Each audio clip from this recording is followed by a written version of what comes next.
Welcome to Ravenous Hands. Wait, genuine question. Why did it take this long for someone to put a Yandere Mafia boss into a game? It's such a popular trope in ASMR. I'm genuinely surprised it took this long. Also, a story about corruption? Fam, you have no idea how long I've waited for this. Anyway, here are your content warnings. Now, please enjoy yourselves.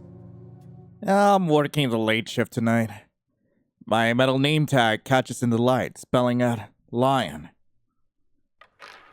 The ball rattles against the grooves of the wheel, settling into a pocket. Red 19. Sweeping my hand over the table, I collect the losing bets and push stacks of chips towards the winners. God, Okay, I know it's a bit too early for me to be making commentary, but this scene itself makes me want to work at a casino. I don't know why that's the first thing that comes to mind. More hands reach for their wallets, their drinks, and their next rush. The wheel spins again. A man sighs next to me under the haze of smoke. Rowdy frickin' crowd we have tonight. I'd had to drag out some drunk bastards. One of our guys broke his arm in the process. Must be a full moon or something. Yeah, well, we don't have enough hands to deal with this. Where the hell's the boss? My eyes don't leave the table, and I hear him walk away. I don't make it a habit to pay too much attention to what's happening around me. It's not that I don't care, but in this city, you learn fast that sticking your nose where it doesn't belong is a good way to get it broken. And what matters is walking out with my earnings and make it home without any surprises. But still, my gaze keeps gravitating to the bar in the corner. They look to be like any other well-dressed high rollers at the Onyx Mirage. A group of men, nursing their drinks, smoke curling lazily from their cigars. But there's something off. Maybe it's the way they've stayed stationed there since they arrived, their conversation kept low over the din of the crowd. Or maybe it's the way no one else dares sit near them, an unspoken distance cutting them off from the rest of the room. That's suspicious. But then again, suspicious isn't anything unusual around here. My attention snags on someone sitting at the end of the bar. Oh, hello, handsome! He's watching the casino floor with an even gaze, while the others talk amongst themselves. Something about him feels out of place, or maybe he blends in so well that he sticks out to me. My eyes trail down to the base of his neck, where a jagged scar cuts through his skin, an almost jarring contrast to his otherwise pristine appearance. I knew it! Even my character's down bad! Our eyes met. The cold, silvery look in his eyes sends a shiver jolting through me. There's too much weight in his gaze to be casual curiosity. He lifts his glass, watching me over the rim as he takes a slow, measured sip. There's a familiar, yet foreign sensation creeping along my spine as we continue to observe each other from across the room. Then, just as I consider looking away, his lips twitch, a ghost of a smirk. I quickly drop my gaze back to the roulette table, a creeping unease settling in. I can only hope that I'm just another forgettable face by the end of the night. Those damn Vona rats! I recognize those filthy mugs. The family's been sinking its teeth into every business in this district. One of the players at the table snarked, looking where I had been looking just moments ago. The Vona family. People hate them for their brutal methods and total disregard for civilians, or so I've heard. Seriously, they're taking this casino as well, but their other one's already a nightmare. Half the floor is just a front for drug deals, can't even do slots in peace. I brave another glance towards the bar. If they're just loitering around here, kind of a bad time for the boss to be out right now. The Civello and the Vona families teetered on an unsteady yet long-standing truce, so them boldly entering Civello territory doesn't bode well. I start to understand the tense atmosphere around them. And I guess no one's thrown them out yet because some higher-up is waiting for the word or something. I rub a hand over my face, huffing a sigh. Sticking around like a sitting duck is way above my pay grade. If I wasn't stuck with this debt, I would have already been on the earliest train, miles away from this hellhole. The two players leave after exchanging more hushed gossip. Table's empty now. Yeah, I'm just going to close it and tell Gil I'm sick or something. I wasn't even supposed to be working tonight, but no one's heard from Tony for days. Staff room gossip says that it's because of... A sudden hand on my back makes me stiffen up. Hello, darling. A sinking realization has me putting a face to the voice without turning around. Speak of the goddamn devil. I can feel the sleazebag's beady eyes rake over me as he keeps his hand there, leaning in far too close. Come on, spin that wheel for me, nice and slow. Sir, I'm afraid this table is closing. You could try. Clocking off, are you? Then why don't you finally join me upstairs in the VIP lounge, huh? Show value guests like me a good time, if you manage to impress me. Then... His hand drifts lower, sour breath fanning across my face. Maybe I'll give you a proper job, one that pays far better than the pennies you get here. Just another rotted fruit on the Isabella family tree, clinging to his power. He doesn't spare the Vonas a second glance, too wrapped up in his hedonism to notice the tension brewing around us. I know what happens to people who take up on that job offer. They disappear. And maybe Tony. Yeah, disappearing, enjoying a fresh start of the city is all semantics, sweetheart. And I know you're desperate for cash. He presses against me. Gross! Is that his penor? The fist by my side twitches, itching to collide with flesh. But laying a hand on him will only end one way. Badly. Swallow my pride and endure it. Give him a taste of pain anyway. Tell him to back off. Back the hell off! I think I'd rather make pennies here than catch whatever you've got. Now please, get lost, sir. I swat away his hand in irritation, quickly clearing the chips from the table. You rude little... He moves as if he's about to lash out. Someone then snaps at us from across the floor. Hey, quit wasting time. We got a game waiting upstairs. The sleaze hesitates, then throws me a twisted look.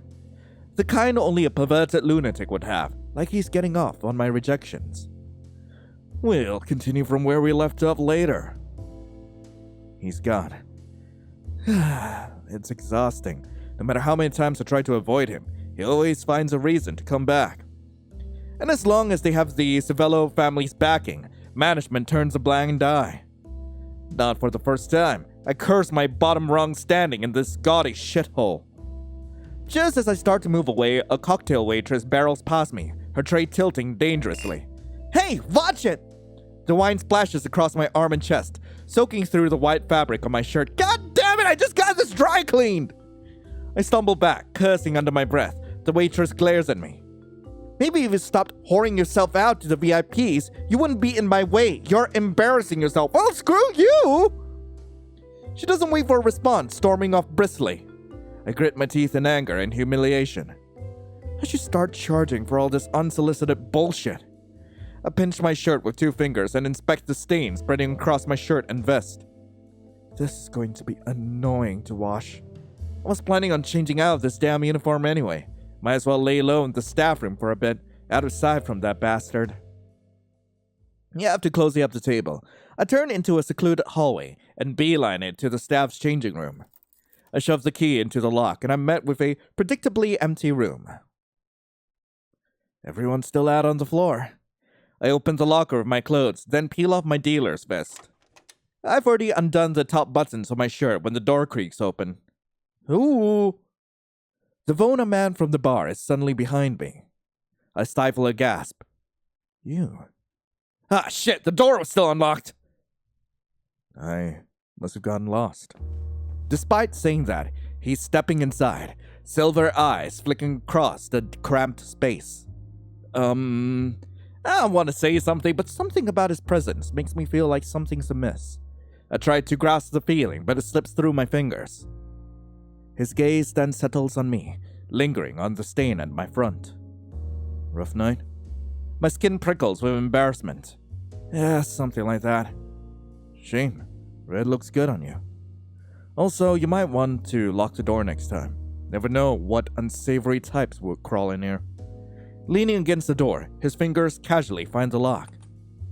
Oh no! The sound snaps me out of my distracted state. My stomach twists as I take a step back. The room suddenly feels smaller. I remember the Bona family's less than stellar reputation, and a slow, creeping unease settles in. Okay, the hell's your deal, mister? He seems amused by my discomfort. Name's Riven. I absolutely didn't ask. Relax. I'm just trying to ditch a couple shadows.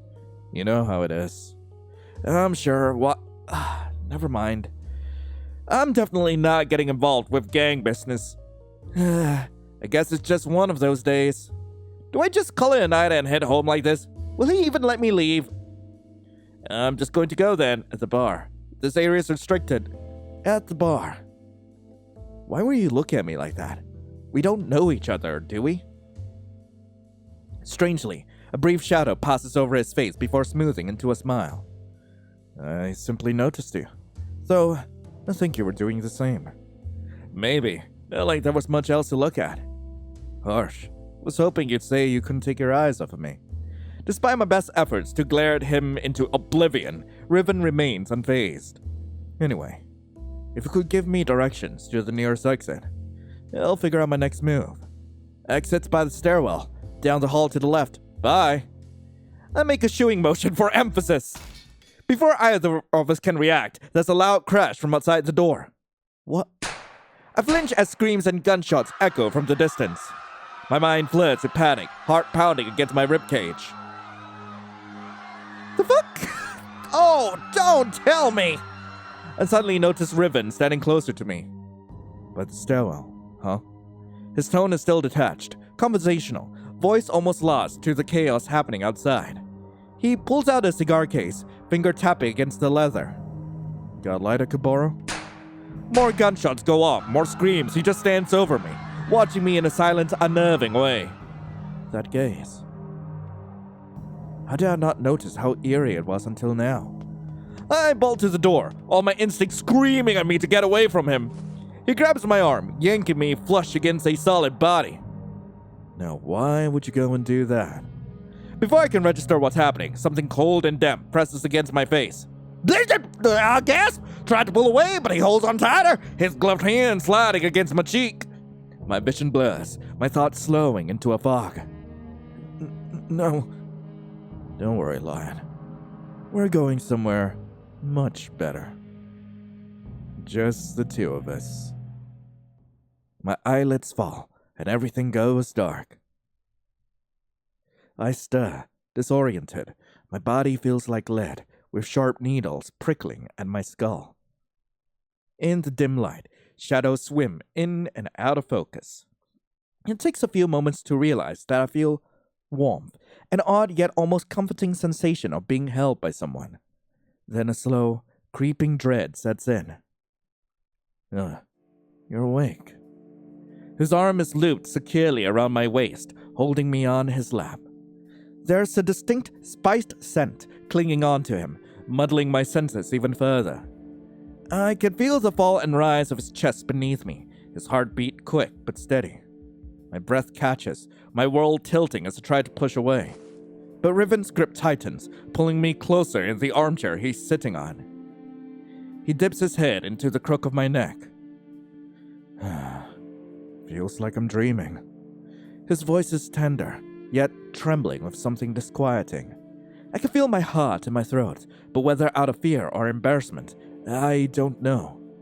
Panic cuts deeper through the fog in my head. I shove harder against his chest.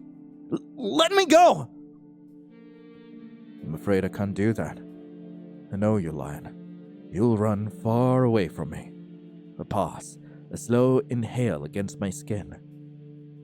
But it's better this way, staying here, with me. He mumbles slowly, and of course, his crazed words are out of my realm of understanding. Who the hell are you and what do you want with me? I don't have anything you want. I'm a nobody. He laughs quietly and slightly tilts his head, almost affectionate. You aren't a nobody. The scum around you just treat you like one. But I won't do that. I'll give you everything you've been denied, starting now. I don't understand.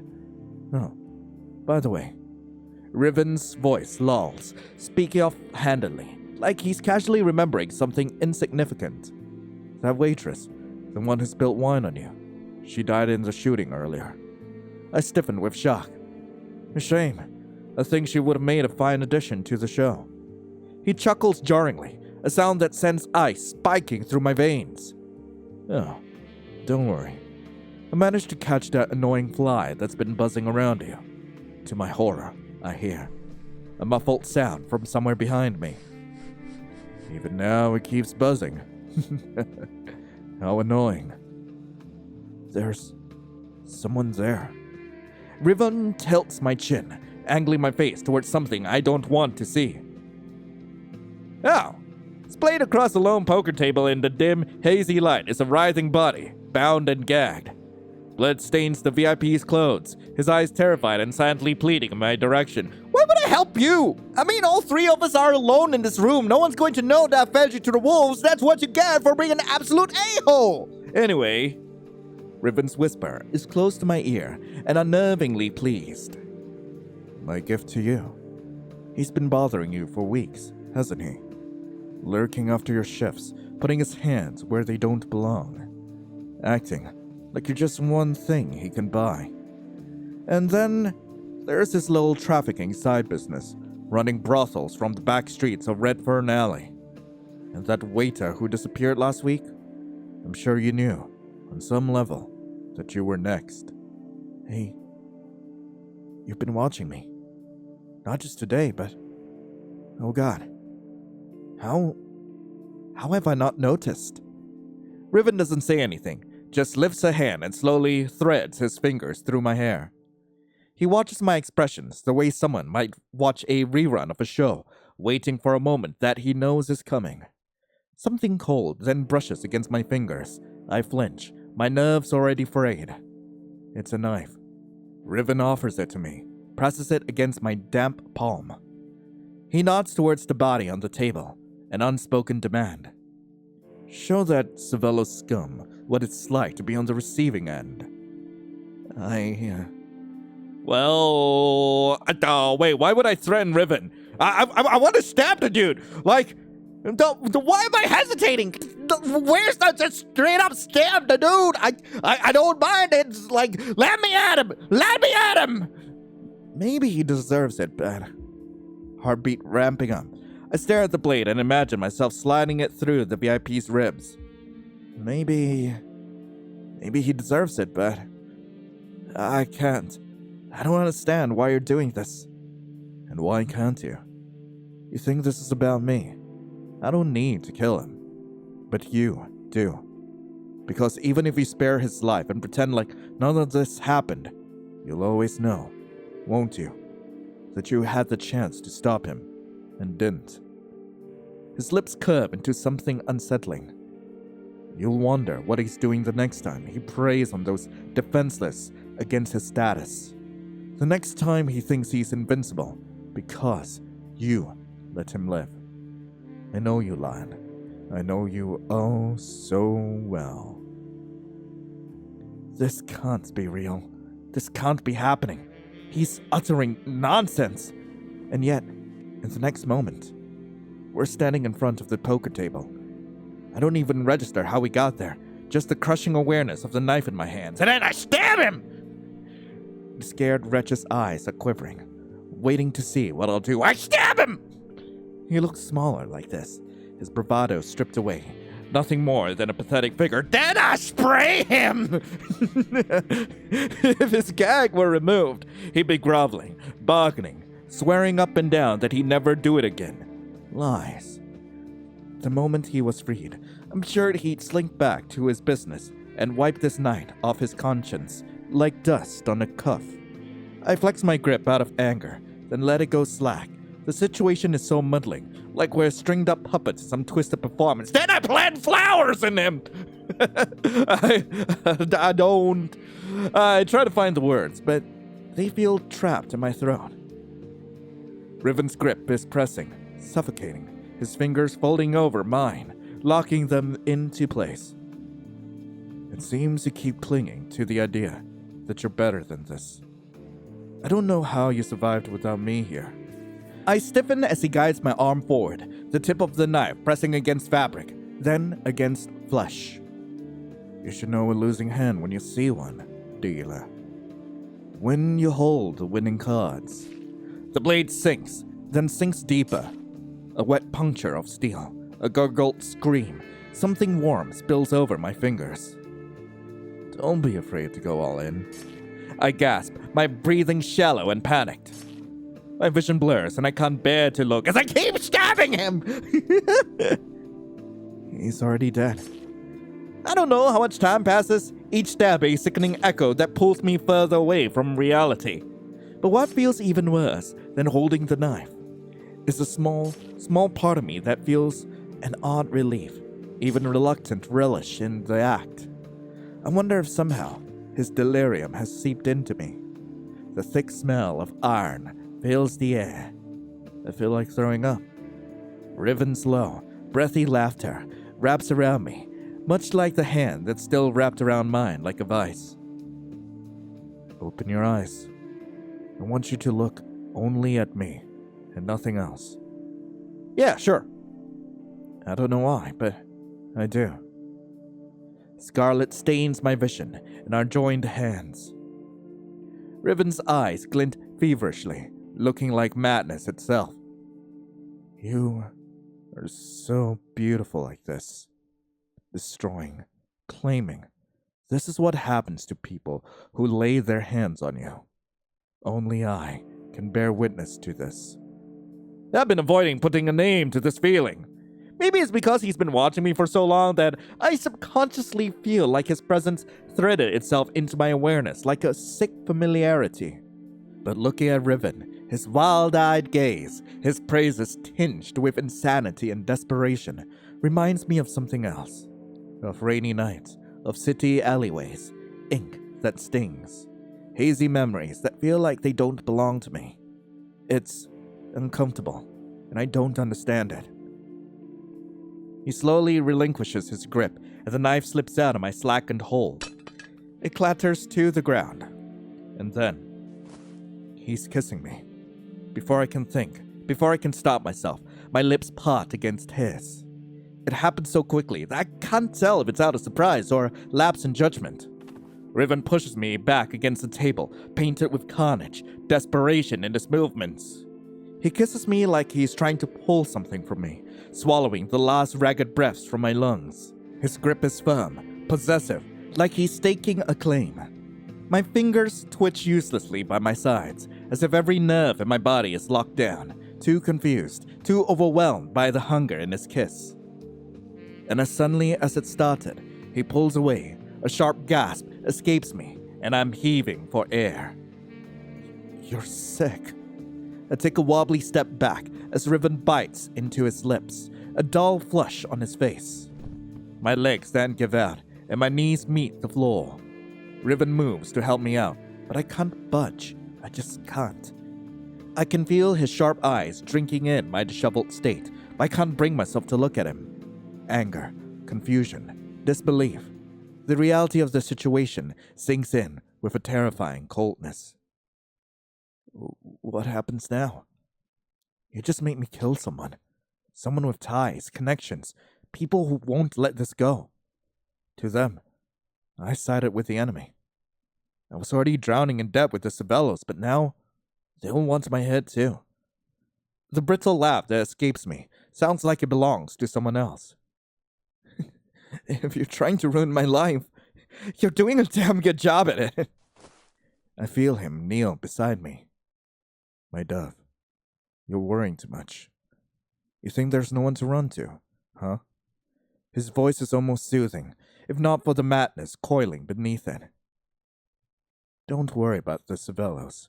Don't worry about anything anymore. I'll take care of you. We'll be together now. Forever. You actually think that? You think this means we'll be together? You're out of your goddamn mind. He watches me coolly. Am I? You still don't get it, do you? We are inevitable.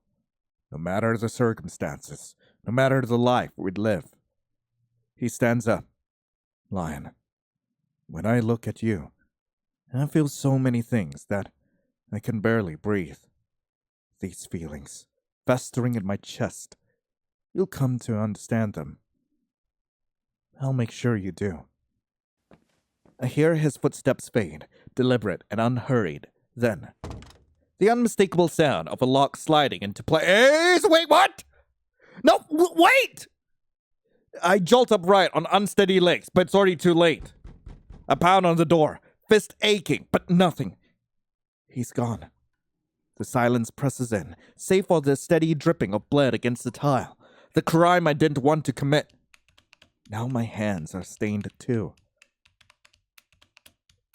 Oh, to be continued? Anyway, that was the demo for Ravenous Hands. I really hope you guys enjoyed it. If you guys do want to play this for yourselves, the link to the game will be in the description below. And this is a very promising demo. I'm excited to see where exactly the developer is going to be taking the story. It seems to be a story of corruption, and I do want to see just how far Riven is going to push MC down into this world of like crime and such. I'm just so curious about how far it's going to push us. But anyway, thank you all so much for watching. Hope you all have a lovely rest of the day. And as always, I'll be seeing you in the next video. This is Lion, signing off. Ciao.